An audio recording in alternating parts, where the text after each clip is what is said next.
Good afternoon. Mike with Albright Pressure Wash here. Just going through the process of cleaning up the car wash. Bet you didn't know that even car washes need to be cleaned. So we go through it with a three-step process. We apply the concentrated solution, we agitate that concentrated solution with our brushes, and then we clean it up with our pressure washers. Come with me and we'll take you through the process.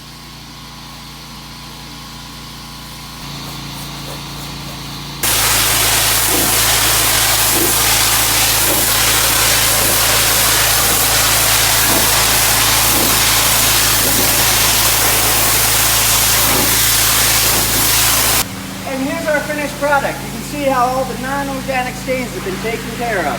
If you like what you see, click the link below, hit like, check out some of our other videos. Thanks for watching. You all have a great day.